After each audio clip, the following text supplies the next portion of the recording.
I'm here to talk about Adam, and I have to say that feels like one of the most important books I've written. It came out of a desire of mine to awaken ordinary people's understanding of the supernatural in a very, very real way. The way I decided to do that was through demon possession, a story in which my character, Daniel, enters this world that totally takes him by surprise. Unless he himself can discover the realities of the supernatural world around him, he is totally messed up. There's something about dealing with demon possession that is very, very disturbing. If you truly find yourself in the darkness and a light comes on, you are drawn to that light.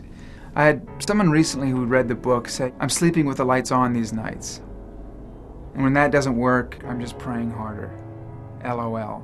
And I thought, wow, that's exactly what I intended with this book. Not something that's going to scare people to death necessarily at all, but one that is going to drive them to the light. As part of my research for this novel, I read this book called Hostage to the Devil, The Possession and Exorcism of 5 Contemporary Americans. These 5 stories are so disturbing, so real, that you cannot read them. You cannot read them and walk away unchanged. I had to leave the lights on.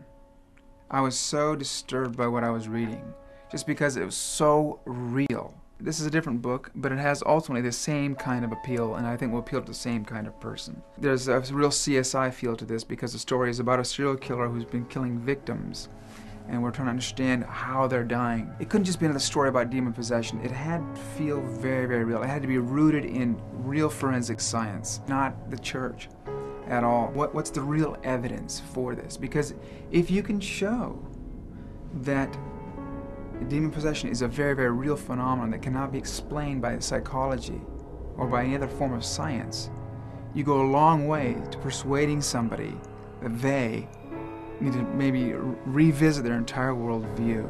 I encourage all of you to read this book. It's different. It feels very, very real. It's like you're reading true crime.